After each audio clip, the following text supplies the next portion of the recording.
Nagsimula ang pelikula kay Eddie Rivera, isang dating US Marine Captain na nag-a-apply ng trabaho sa isang agency.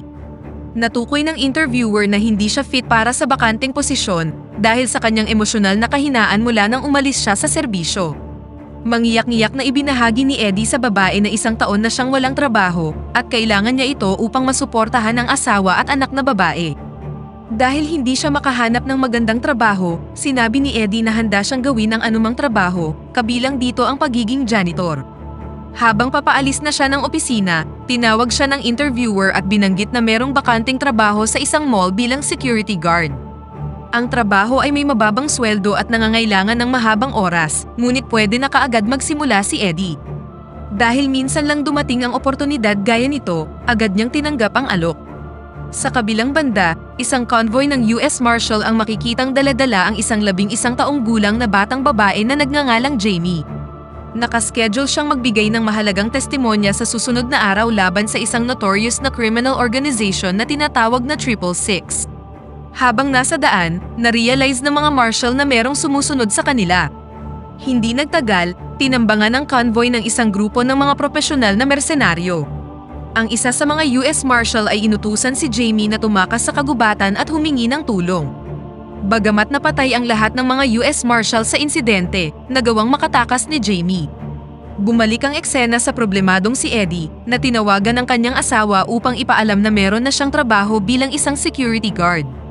Binati niya din ang kanyang anak na babae na matagal na niyang hindi nakikita. Pagkarating niya sa mall, sinalubong siya ng head security guard na nagngangalang Vance na ipinakilala siya sa 3 pang gwardya na sina Ruby, Mason at Johnny na magiliw na binati si Eddie. Medyo nagkaproblema ang security system ng mall at ipinagpalagay ni Vance na ang problema ay sanhi lang ng masamang panahon. Pagkatapos ay ibinigay na ni Vance ang uniforme ni Eddie at agad na ipinakita sa kanya ang layout ng mall.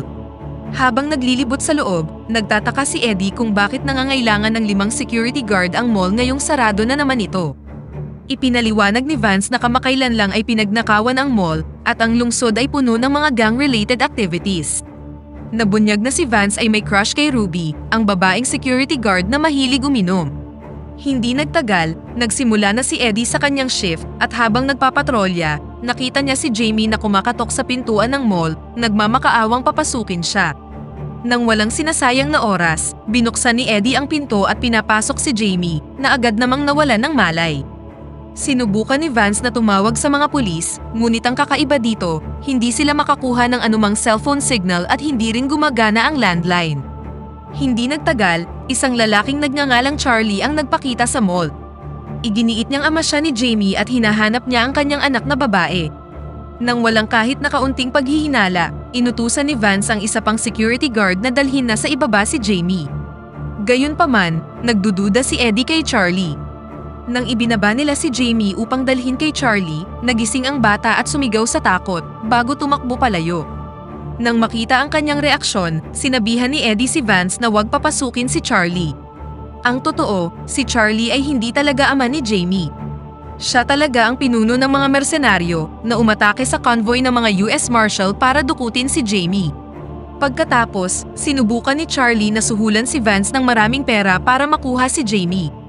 Tila natukso naman si Vance sa alok, ngunit namagitan si Eddie at napilitan siyang suntukin si Vance para pigilan siya.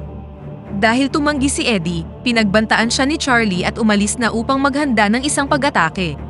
Pagkatapos ay inilatag na ni Charlie ang kanyang strategy sa kanyang mga mersenaryo, kung saan plano niyang palibutan ang mall, mag-set up ng perimeter, at sirain ang kanilang mga sasakyan. Samantala, sinubukan ni Eddie na hanapin si Jamie na nagtatago sa madilim na parte ng mall. Kalaunan, lumabas siya at hiniling kay Eddie na mangakong lagi siyang poprotektahan na magiliw namang tinanggap ni Eddie.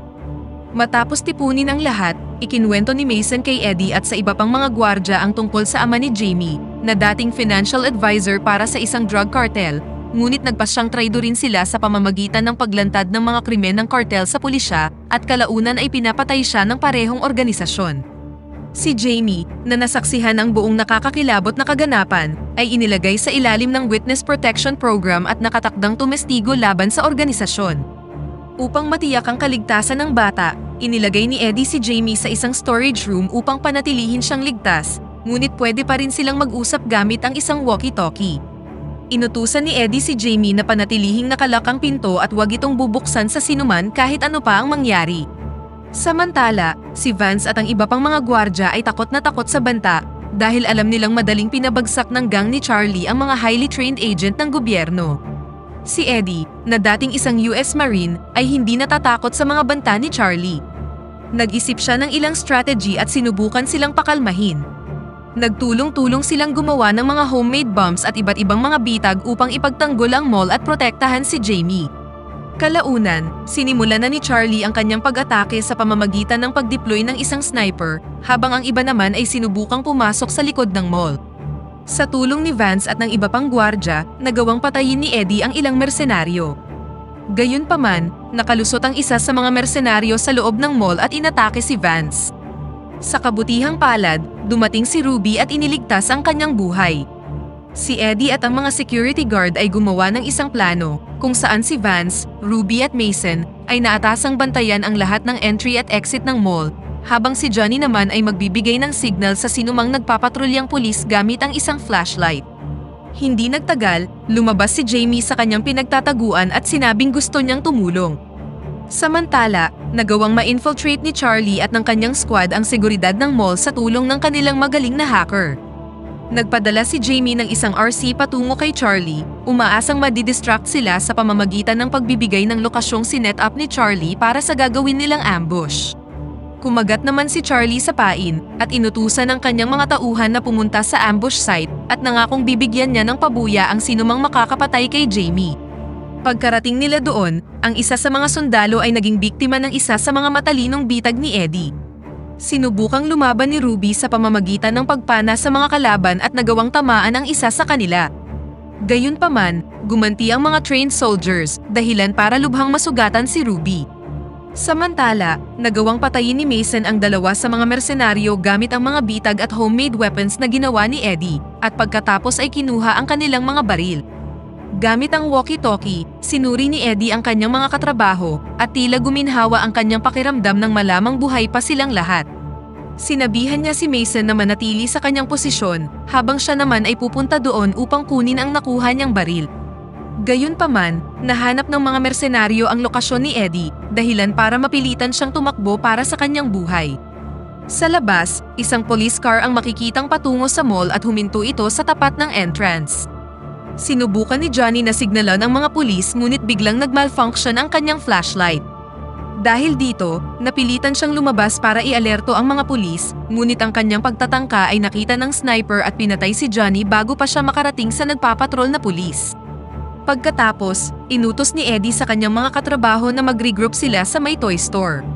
Habang papunta doon, nagawang mapabagsak ni Eddie ang dalawa pang mersenaryo, kung saan ang kanyang mga galaw ay tila pinapanood ni Charlie gamit ang isang CCTV camera. Samantala, sina Vance at Ruby ay lumabas na sa kanilang pinagtataguan, ngunit inatake sila ng ilang mersenaryo. Buong tapang na iniligtas ni Ruby si Vance at inutusan siyang agad na tumakas sa lugar. Nang nahanap ng mga mersenaryo ang lokasyon ni Mason at papatayin na sana siya, dumating si Eddie sa tamang oras at nagawang patayin silang lahat. Kalaunan, si Eddie at ang iba pang security guard ay nagawang makapag-regroup sa toy store at doon muna nagtago. Si Charlie, na nasaksihan ang buong pangyayari, ay labis na nagalit at nagpasya ng sumali sa aksyon upang patayin silang lahat. Sa kasamaang palad, napatunayang malubha ang mga natamong pinsala ni Ruby at kalaunan ay namatay din siya. Dahil dito, nadurog ang puso ni Vance at nagluksa sa pagkawala ng taong mahal niya na iniligtas ang kanyang buhay. Pagkatapos, inutos ni Eddie kay Jamie na magtago at binigyan siya ng isang manika na may nakatagong taser sa loob. Tinupad ni Eddie ang kanyang pangako na poprotektahan si Jamie hanggang sa huli at muling tumanggi sa alok ni Charlie na ibigay ang bata sa kanya. Samantala, nakita ni Mason ang sasakyan ng isang US Marshal na pumarada sa harap ng mall. Bukod pa rito, nakita din ni Eddie ang isang kahina-hinalang van at ipinagpalagay na malamang ay puno ito ng mga hacking equipment na may layuning putulin ang kanilang komunikasyon. Nagpasya si Eddie na sirain ito at umalis sa toy store gamit ang likod na pintuan upang makipagkita sa mga US Marshal at ipinagkatiwala kay Vance ang responsibilidad na bantayan ang harap ng toy store. Sa kabilang banda, itinutok ng mga marshals ang kanilang mga baril kay Eddie, ngunit nilinaw niyang hindi siya ang kidnapper ni Jamie at isa lang siyang security guard. Gayunpaman, na-realize niya mga impostor silang lahat nang makita niya ang 666 tattoo sa kanilang mga leeg. Sa kabilang banda, nabaril si Mason nang inilantad niya ang kanyang sarili para tulungan si Jamie na muntik nang hindi makatakas. Samantala, idinispatcha ni Vance ang mga natitirang mersenaryo upang tulungang makatakas si Jamie, ngunit nabaril siya sa proseso at malubhang nasugatan. Matapos patumbahin ang mga mersenaryo na nagbalat kayo bilang mga federal agents, inutusan ni Eddie si Jamie na kunin ang isang radyo para humingi ng tulong. Nang marinig ang kanilang pag-uusap sa isang walkie-talkie, inutos ni Charlie sa mga natitirang mersenaryo na tapusin na si Eddie, habang siya naman ay magfo-focus sa paghahanap kay Jamie. Pagkatapos ay nagmamadaling umalis si Eddie para sirain ang van upang muling buhayin ang signal ng telepono, at habang nasa daan ay nagawa niyang patumbahin ang ilan pang mersenaryo. Sa sandaling yon, inatake si Eddie ng kanang kamay ni Charlie, isang magaling na fighter na may pangalang Dead Eyes. Sumabak ang dalawa sa matinding bakbakan, ngunit matapos ang mahaba at nakakapagod na laban, nagawang manalo ni Eddie laban kay Dead Eyes. Pagkatapos, tumakas siya gamit ang isang motorized trike na nasa mall at ginamit ito para sirain ang van. Sinubukan muli siyang atakihin ni Dead Eyes, ngunit pinatay siya ni Eddie gamit ang baril na nasa sasakyan ni Vance. Nagawa ring patayin ni Eddie ang nakatagong sniper, ngunit sa kasamaang palad ay nabaril din siya ng ilang beses. Samantala, sinundan ni Charlie si Jamie sa mall at sinabi sa bata kung paano rin siya iniwan ng kanyang ama at inalok na aalagaan niya si Jamie kapalit ng kanyang pananahimik. Nagawang makatakas ni Jamie, ngunit nahanap ni Charlie ang kanyang pinagtataguan at nahuli siya. Nang papatayin na sana ni Charlie si Jamie, biglang nagpakita ang sugatang si Eddie. Sinabihan ni Charlie si Eddie na kunin na niya ang pera at umalis, ngunit hindi nagpatinag si Eddie at nanindigan sa kanyang pangakong ipagtatanggol si Jamie.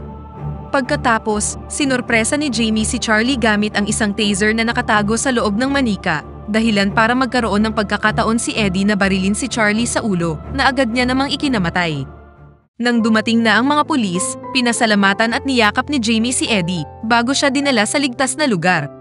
Sa mga oras na yon, nakita ni Eddie si Vance na dinala sa ambulansya at guminhawa ang kanyang pakiramdam nang makitang nakasurvive siya.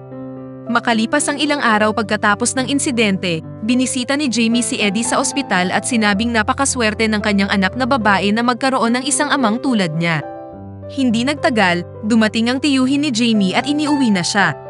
Sa huli, makikita si Eddie na magaling na sa kanyang mga sugat at muling nakasama ang kanyang asawa at anak na babae, at dito na nagtatapos ang pelikula. Pakipindot naman ang like button kung nagustuhan mo ang pelikula at kung hindi naman, pindutin mo ng 2 beses ang dislike button para lang makasiguro.